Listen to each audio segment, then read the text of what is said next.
They said Thursday nights in Sao Bento carried 2 clocks, one for the town, and one for whatever galloped the ridge with iron shoes and fire where a head should be. The river held its breath the way a huge animal does before surfacing, and the town, necklace of bulbs along the bank, pretended not to notice. The MC sang over the truck bed, accordion, triangle, dust, but under it ran another song, a thin private whistle sweet enough to sound like a boy teaching his own lungs to call birds. It slipped through canoe planks, house walls, and the bones of people who were pretending not to hear. In the market someone said the water was climbing without wind, that something big had just passed close enough to make the children step back. From every shut door came the same advice wearing different accents: don't take a drink from anyone in a white hat. Don't let a girl dance alone. And if a handsome stranger appears out of nowhere, no kin, no dust, no past, look at his feet. River folk forget how to step. Marina, 19, impatient with the future, laughed it off. She'd come down from her grandmother's place upriver to work at the clinic and see her friends. Lately she woke with the taste of clean mud in her mouth, a good earth taste like you get drinking from a childhood gourd, and dreamt of scales that felt like silk. When the accordion started a zote, she crossed the square in a blue dress, drawing a wake of talk. She wanted to dance. To forget her grandmother's hip and the big line boat that would come next week carrying people and never answers. Someone watched her through the first turn of music, not with the hungry look of local boys but with the patience of something riding a current on its belly, waiting for the exact moment to rise. He was there and not there. No one had seen him arrive. He wore a pale suit too clean for a dirt road and a white hat whose brim shaded his face like a boat awning. When he stepped forward, the circle opened like water parting for a prow. He spoke her name without being told. He asked only for 1 step, 2 turns, 3 laughs. He smelled not of sweat or store perfume but of sweet salt, a memory of marsh washed at dawn.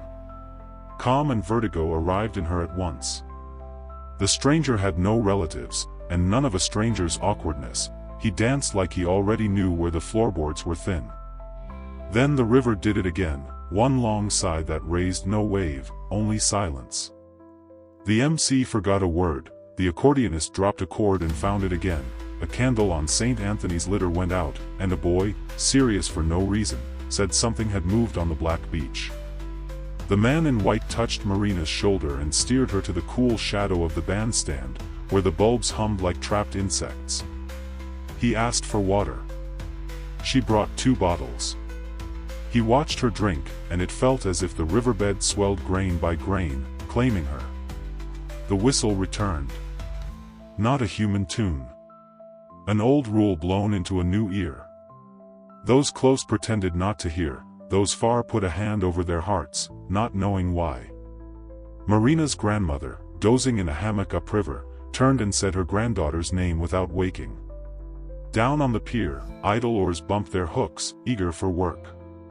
Far out in the dark, a dorsal cut the water, not a small fish but something that knows shortcuts below and shows just enough to prove it exists. Marina, teasing, touched the edge of his hat as if checking for rain. He flinched a millimeter, smile unbroken, a polite gesture protecting a secret. 3 songs, then 2 more. The moon raised her chin behind a veil of clouds. The generator coughed, the lights blinked, no one laughed. The man in white stroked his jaw, offered a compliment that broke along the edges of his voice, and invited Marina to walk to the water, just to breathe away from the dust. She went. Side by side they took the dirt street down to the bank where long logs drifted like tame cattle. Up close, the hat was too fine, no crease, no damp, as if it had never met air. He did not remove it. Not when the wind pressed hard. Not even when he asked her to close her eyes and listen to the river's heart, touching a finger to the surface. A vibration climbed her arm like a mild fever. She obeyed, laughing, and her laugh made rings in the sand puddles. The whistle changed. Sweet to almost sharp, invitation to warning. A run of small fish jumped as if someone clapped beneath them. The man checked his step, and in that sliver of hesitation the old advice sprinted from Marina's chest to her mouth: look at the feet. She did. The sand was cool, the prints perfect, and still some part of her wanted to smudge one with her finger to see if the lie of a whole man could rest on that little mark. He smiled again. The river gripped another sigh. A canoe shifted places with no hand to shove it. At the exact instant when the world holds its breath to catch one thin sound, Marina heard herself ask without meaning to, "Where did you come from?" "From where everyone came from," he said. He smiled the way people smile when their age falls off them. The hat never moved. Behind them the water shifted like a great chest turning inside out. At the party the accordion played again, but now it sounded submerged. If true folklore told as if it's happening now gives you chills, subscribe and ring the bell. Don't miss what the river will confess next. Morning tasted of stale fry oil and damp fireworks. The party had left bottles, paper, a swapped pair of sandals, and that familiar sense that something watched the houses through their cracks all night. Marina woke late, the nape of her neck with the way it is after a heavy dream. She half remembered walking to the bank with the man in white, half remembered refusing a canoe ride, just a lap, the water's flat, because a child cried behind her for no reason, and that cry woke inside her a very old loyalty to fear, fear that protects. At the clinic, between bandages and prescriptions, gossip arrived before cold water. They say a handsome man showed up, white hat, fine words, no dirt under his nails. They say you danced long. They say he asked after your grandma. Marina pretended not to hear, but her hand chose the wrong drawer as if a quiet magnet had shifted her north. Later, at the window, she watched the river until the surface became skin. Far out, a pink dolphin arced and fell, rosy, fat, complete. Ordinary, if not for a hat in her mind that wouldn't leave. That night her grandmother worsened. Between sips of tea she told again the story she'd told since Marina was small, the pink dolphin she had seen at a St. John party. The man had kept his hat on even in shade and stopped at the line where wet sand begins. He wasn't all man, she said. He was water taking advantage of our distraction. She spoke slowly so each word could sit. River folk don't stand in doorways. They circle. What circles is looking for indentations. The river finds them. Love digs them. Be careful with those who arrive already knowing your name. Marina smoothed the sheet over her grandmother's feet and asked her to sleep. At home, the sensation of circles followed her. Lamp halos made islands. Mango leaves cast ringed shadows. Water in the bowl swirled once before slipping down the drain. The night had invented a choreography without teaching the tune. The man in white came when again the tune on the second night. It began holding an old deck as if ready to gift it to the first laugh. He talked little, smiled much, and listened more than people that sure of their step usually do. He spoke to elders in their grammar, asked about boats that no longer passed, rubber camps turned memory, illnesses tamed. The midwives noticed he didn't sweat, sit, eat, or try Dona Antonia's cassava cake, a sin for any mortal. They noticed, too, that when he turned his face the lamp's reflection seemed to light something wet on the wrong place, higher than a mouth. On the third night, things slipped. A scatter of fish floated belly up in the easy curve of the creek. No oil, no scum, no stink, just an indecent silence that makes people swallow guilty words. The young priest, not yet schooled in all the fortifications of caution, suggested St. Peter and natural causes. The old men twisted their mouths. Women drew their children home early. Even the motor boys avoided cutting the high water with their props. Marina waited by the pier, not sure if wanting or afraid of wanting. He came as if called. Each plank gave a small groan, not from weight but from remembering music. "Want to see the town across?" he asked, pointing past the island that bit the horizon. "Different kind of party there. Your dance would look better seen from far. Water and fruit and fever," she breathed them from him. "I can't. My grandmother." He smiled with polite pity. "Grandmothers always stay. Rivers don't. The way he said river was the way people say life, as if the words were the same. Something scraped the keel of a tide canoe. They looked together. Under the surface, a large body passed, showing only enough back to lay a moving shadow on darkness, a warning with no letters. He kept smiling, but his fingers tightened on the rail to test the wood. Dolphins, he said, like mosquitoes. They rise too much at festivals. Curious creatures.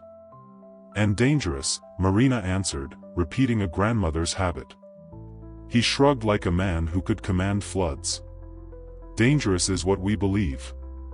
A round wind, rare on a clear night, tried to take his hat. His finger pinned the brim too fast to be human, a movement practiced not to fail. The brim did not budge. Through a tiny gap Marina glimpsed something that was not hair, not leather, not skin, a living circle breathing on its own, opening and closing in time with the river's whistle. Cold prickled up her arms. Fear ruins language before it ruins anything else, so she said the first silly thing that came, "What a stubborn wind." "Yes," he answered, not exactly with his voice. "Wind misses us." 3 men with flashlights came from the spit, painting the water like they were searching for a son who'd wandered. One, the quietest, said sourly, "Tonight the river's asking." When it asks, someone pays. Marina felt the ask, a hollow that imitates hunger without wanting food. The man's hand touched her forearm. Not cold. Too warm, like a body straight from sun, wrong for this hour. She slid her arm away slowly so as not to offend any accompanying shadows. "Tomorrow," she said. "If I can." He nodded, courtly, as if permitting mortals to rearrange his tide table. He crossed the gangway and disappeared into the failing light where everyone looked like a bad actor. Back home Marina set the chair against the knob and sat on the floor with her spine to the wood, waiting for her heart to learn a smaller rhythm. Outside, the river climbed an inch past usual and touched the mango roots as if measuring the house. The accordion gave up, but the whistle stayed, low, inside the lumber, as if the boards were flutes played by someone who knew exactly which holes made sound. By dawn the town woke to footprints inside, dust of sand on 2 kitchen floors, 5 steps going in and not out, as if someone had knelt and left through the drain.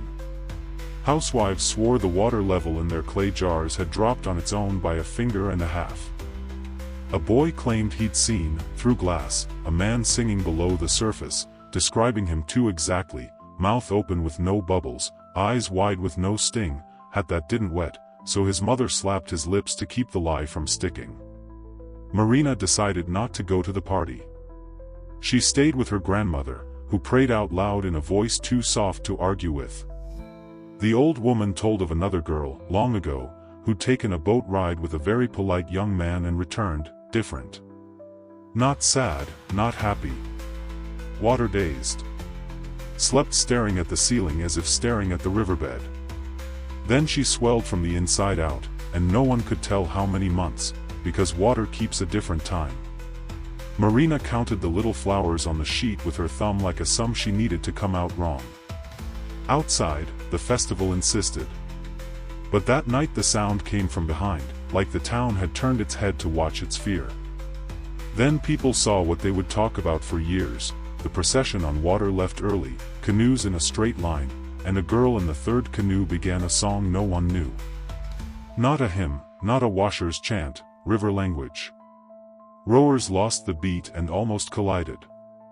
An old man backed water in silence, and the lead candle, the one that never goes out, went out with no wind and no hand. By the time the story spread, burning like cheap liquor, Marina felt her house shrink. She had to walk. She took the path to the darker bank where caimans sometimes came just to stare at children too lazy to startle.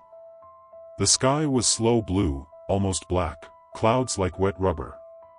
A flashlight winked across and died. There she saw, spelled out, what the elders called the river's crown, a small, adult whirlpool drilling in one place, as if someone practiced with a door with no house. The whistle began inside the whirlpool. Sand rose under Marina's feet as if land tried water out of sympathy. Her first impulse was to run, but running from a dark bank means turning your back on an alphabet you must not abandon. She stayed. Breathed. And he appeared, not from above but from the side, the shallows, as if he had stepped out of the bank's knees. Hat. White. Perfect. A face beautiful as if studied from a secret book. He didn't come into focus all at once, he arrived like a memory. He said her name, only one syllable, because true names fit in very small rooms, and offered his hand. She saw the fingers, long, with a thin web only people whisper about. Barely there, but there, like a letter erased to half. Her hesitation brought him close enough that the heat pouring off him pushed everything else out of the room, not cold, too warm, like an old coal. In that nearness he forgot himself for a half moment, and the wind kept the old promise to her grandmother, lifting the brim just enough for the opening to show, round, living, a slow pulse that had no business on a man. The world shook its head to label it. The whirlpool shrank, grew, shrank, in time with that new lung. His face didn't change. The silence did. He was afraid too, afraid of the river seeing him, not Marina. His hand withdrew, returned. "You want to see the far bank," he said, gentle. "The wind is broader there." Her answer came slow, like speaking with water in her chest. "I want my grandmother to get well." He smiled, grave. "I can carry your will to those who know." The phrase carried an ancient authority, old beast, old god, altar forgotten. Marina hadn't learned bargaining in confessionals but in fields. She gave half a step and took it back. "If you can, prove it here. No crossing. No far bank." He waited in silence, and the whirlpool tried to obey by spinning in place. "Water things need passage," he said. "Fixing is another job." He touched his chest where bone should be but temperature lived. A torch lit at the pier. Silvers flashed. Dogs made that sound that is neither bark nor cry but recognition. The man felt the ring tighten. He pulled the brim down to his brows so the hat could bite shadow. "Tomorrow is better," he said, and walked as if returning inside a planet. She stood with the tired whirlpool around her ankles. In that tiredness she finally heard what the elders always said, "The river doesn't want your love, it wants your time. Give time and the rest comes." She went home, lay in the hammock beside her grandmother, and counted the ceiling fan's windless turns. If that moment raised your goosebumps, tap like, it helps this story reach others who know rivers demand answers. Day 5, a kind of news that hits different, a girl was missing. She left at dawn to wash clothes in the creek and didn't come back. The tub, the laundry, the bar soap waited, loyal, useless. Water arched like a dome over stones. A fisherman swore he'd seen a large shadow swim upriver gracefully, as if using a secret lane. The priest prayed. The loud blamed the capital. The practical drew their daughters inside. The old, who hear best when they pretend not to, said, "Time asked." Someone paid. Marina sat on the threshold, hands between her knees, wondering if it was time to leave. She thought of the line boat, the ticket, the grandma's pomade smell, all the inside tasks life requires when water insists from outside. She thought of the man in white and how, tomorrow, came out of his mouth not as promise but as tide, something the world keeps whether it wants to or not. In that torn want she received 3 women from the river quarter, each with an object. A long red sash. A fist of hard seeds that clicked like light ferrules. A dark bottle of cachaca tied with a white string. Old prayer, the eldest said, for when the river thinks it owns people. Tie the sash around the belly, not up, seeds in your pocket, every step must remember ground, pour the cachaca at the ramp for the first curious fish. Don't drink. Marina had taken advice before out of courtesy, now she took it out of hunger, for weight, for gravity. Night sifted flour across the moon. air tasted of overripe pitana. She tied the sash, pocketed the seeds, carried the bottle to the bank. She untied the string as if freeing promises from childhood and tipped a little into the water. It made an oily drawing and vanished satisfied. She was not alone. Someone came along the soft sand without the sound of steps. White hat, immaculate, opening his own path in the dark. He stopped at a very polite distance, a guest who knows there's a dog somewhere. Brought a gift, he asked, chin pointing at the shiny circle. For the one in charge, she said with surprise at her own tongue. And who is in charge, he asked gently. The bottom. The word clinked in the silence like a pebble in a can. He cocked his head. Then let the bottom answer. The water spoke. Not with voice cuts, but with weight. The ground under Marina's feet sank a finger, then another, breathing with her. He stepped close, the hat brushed a blade of cane and made a hollow knock, not the sound of cloth but membrane. Hair rose along Marina's neck like new grass. You can choose, he said without pressure. Either learn to dance inside water or go home with that hunger that never ends. Hunger for what? For everything that moves without explaining. He smiled, and the smile delivered a small stubborn urge to cry. I didn't come to take you, Marina. I came to teach you not to fight what's bigger. With each word, the whirlpool at the ramp spun to show the lesson. She shook her head. My grandmother. Your grandmother speaks to the same one I do, he said, and for an instant he dipped the hat so low the brim touched the surface and the surface did not rise, it obeyed. What do you really want? The question widened the night. Around them the world had made a ring to listen, herons stood like letters, dust hung waiting for a verb, houses had turned their faces the wrong way. She told the truth. I want people to stop lying to girls. I want the river to give back what it took. I want those who went where they shouldn't to come home whole. And I want, please, never to be anyone's door. He didn't answer. He touched his chest, then his hat, and for the first time he asked the brim's permission. He took it off. What lay beneath was not scalp, not baldness, not rich stranger's hair. It was a living vent, rosied and slow, warming the air like hot water. His face remained beautifully human, but now the beauty meant something else, like a mask over an older anatomy. Night fell inside the night, every ember showed. Out on the river something very large rolled on its side, pleased. The whistle stopped. Not silence, expectation. Marina gripped the red sash, felt knots, seeds, string. She remembered the girl at the tub, remembered eyes with no bubbles, remembered herself dancing on the first night with no dust under her nails. Well, he asked, and the question didn't want a mouth answer. It wanted body, a step. She took one. Water accepted. 2.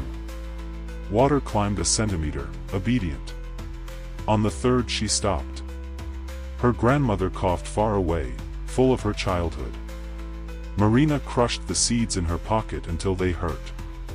If you want me whole and dry, she said, and that sentence, spoken without any tools, drew a boundary the river understood. His smile turned proud. Then learn to command, he said. Command the bottom.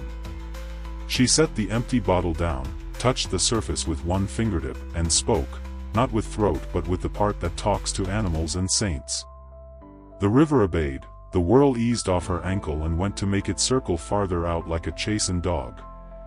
He tilted his head, curious. Who taught you that?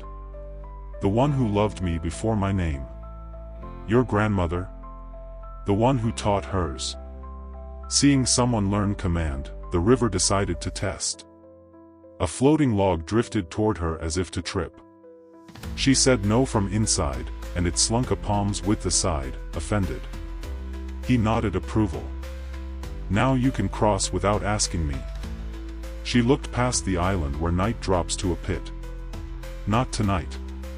She turned from the hat and walked up the street. The whole world, which had been holding its breath, let it go in a single relieved, frightened choir. The whistle rejoined the music. Girl who ordered a whirlpool, hit the gossip before coffee. Long version, short version, almost miracle, almost sin. The creek girl hadn't returned. What had returned was the dread of losing others.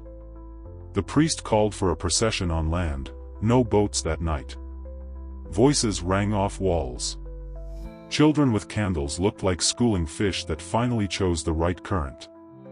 Marina stayed home. Her grandmother slept with a small smile, as if given explanation without words.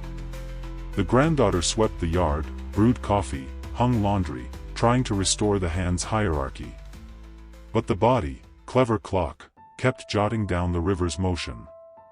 Before she could decide, he came again, hat in his hand now, not on his head, accepting that a secret wasn't a secret anymore. Bareheaded, he looked taller and more fragile at once, like a large animal out of water, beautiful and sad. I came to say goodbye, he said, and the word goodbye had the weight of a clean stone. You don't have to. I do. The bottom calls, and I go. The way he said bottom hurt Marina's ear, like a name not meant for open air. And the girl at the tub? She stayed with the one who asked first. Who asked? He looked aside, lying with modesty. The ever. She held the door so it wouldn't swing. Tell me something before you go. Why come to our parties? Why copy steps you don't need? He smiled. Because we envy everything that tires. You tire, we don't. That is our poverty. The answer hit like a hot wind, pity, not anger. Then learn to tire. That's why I come. His smile went young. I fail most of the time. They walked to the bank in silence. The river wore one of those rare moods when it plays lake to be cruel later. A pack of young men came laughing, the type that offend without object, provoke without plan. One pointed at the hat and joked. Another said a man that pretty had to be water business. The boldest nudged his shoulder. The man in white didn't answer. He didn't need to. The river answered for him. A shallow surge rolled in, raised a crown of sand around the three, and they lost balance and sat down like tired children. They laughed at themselves, but through their teeth. Don't do that, Marina said, surprised to defend fools. It wasn't me, he said, not proud, tired of explaining he didn't command the boss. Then ask your bottom to be quiet. He obeyed. The water dropped a finger. The boys stood, invented honor, left spitting at the river, a useless gesture the river takes as compliment because every liquid is happy to receive bodies. I have something for you, Marina said, amazed at her courage. She handed him the seed she'd carried since last night. So you remember there are steps that aren't water. He turned them in his palm like a man discovering he'd like a pocket. And I have something for you. From the hat he drew a pale pink filament, like moss from inside a shell. So you remember not every invitation is a kidnapping. When she touched it, heat and cold traded places like a fever teaching letters. The sun left with a beautiful excuse. Herons changed perches. He hooked the hat over his arm. If another comes, you'll know. How? The good fear speaks first. And if it doesn't? Listen to your grandmother. He turned. The river, pleased, began to build stairs outward. Marina, who didn't want to cry for nothing, held him. Wait. Yes? The tub girl, if I command it, will she come back? He weighed the question like putting a big fish on a small scale. Not alone. But you can cut the line she left stretched between shores. It will hurt both banks. Justice, not miracle. How do I cut it? With the word your bottom taught you last night. Which? He smiled boyishly. The one you said without your mouth. Night fell. He slipped under without scandal. The river closed like a throat swallowing a memory. In the solitude left behind, a word with no vowels but plenty of weight sounded in the bones of Marina's ear, less sound than order. She kept it like a knife in a house with children. Know another pink dolphin version, from Para, Amazonas, Acre? Comment below. Your rule might save someone who hears this tonight. Before dawn Marina dreamed of the tub girl, in the between place where dreams happen, not house, not river, not sky, but a corridor of standing water. The girl sat with a flat belly, child's feet, and eyes of someone who'd pressed her face to the glass of a huge aquarium and seen things that don't belong to fresh water. Come back, Marina said in the dream, not begging but commanding. The girl smiled without teeth, not for lack of them but because dreams reserve teeth for others, and answered, if I return, the bottom misses me. Let it. She reached into her own chest and pulled out a thread, the invisible line tying banks. Cut, she asked. Cut it now, before it makes me mother of what can't be born. In the dream Marina used the new word, the word from the bank. A no that needs no sound. A stop that understands geography. The line resisted like anything stretched by other people's beliefs, then broke clean, no foam, blood, or oil. The girl breathed like someone returning a borrowed lung. She woke on her stomach on not a bed on not a beach. Woke whole. And the river lifted an imaginary lamp inside itself so everyone could see. In the waking world the story took a week to confirm. They said the girl returned, gave modest names to her pains, saw the man in white from far off and felt nothing but good pity, the kind that doesn't humiliate. They said another girl took a dance and came back with a belly no one could count. They said the river, satisfied with its lesson, offered 2 months of ordinary, heavy fish, predictable tides, bank-loving grass praying itself tall. They said everything, as people do, and forgot to thank the good fear for speaking in time. Marina became a reference. People didn't say her name. They called her, the girl, with that reverence that sounds like disrespect but is only humility's armor. Her grandmother recovered as much as the world allows a lucid elder to. The vowelless word lived in Marina's pocket, crumpling less than cash and cutting more than knives. Sometimes she went to the ramp at night and performed a test, called inside, very lightly, and the river answered with a courteous, obedient little whirl like a dog that learned not to bite guests. On the festival's last day she went to the square. She didn't dance. She leaned on a pole and watched boys with water pistols, elders argue which dolphin was prettiest, vendors count change, tourists believe they discovered the world. The accordion now matched the town's heart. A tall handsome bare-headed young man came to talk. His hands knew nets. His nails wore honest dirt. The river's whistle, which always came, didn't. Her body made no inner whirl. She laughed simple and free, like someone understanding music with no lyrics. At the pier, a man in white watched from far. Not the same, another. The bottom sends several, it always has. Circumnavigation is easier than fixing. The new one practiced steps, tried the old trick of speaking names he hadn't learned, measured distances, calculated shadows. He raised his hat to test the wind and felt pain along the shell like a memory of knives. Air by the bank turned uninterested. Passers-by didn't look twice. A dog lay down without guarding. The lamp that always flickered decided not to. The river, vain and fond of audiences, found itself alone with its desire. That is what the story had been trying to say from the beginning. The river is enormous, but those who can call it by the word with no vowels can command it a little, not to harm. Rivers don't understand malice, but to establish traffic so no one becomes a door for other people's want. Years from now, choosing. When the town has changed Marina, and the square wears a different color and land, someone will understood that a bank has the right to say enough without explaining. The answer, and that enough for the right skill like will be, the asking first, exists, then right, then natural. The hunger for time exists. And so does the one who says no.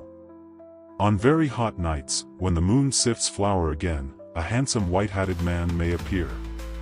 Someone will dance, someone will refuse, someone will learn command. Told without laziness, the story will always save room for a grandmother nearby, sleeping light, smiling with closed eyes because someone learned to tire instead of drifting.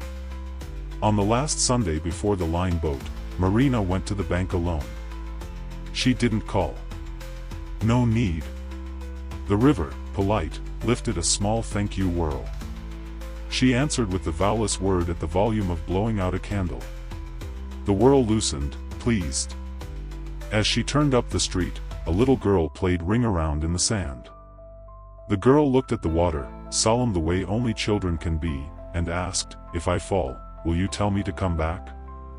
Marina laughed with her eyes and nodded. "I will. But it's better you don't go." The girl took her hand.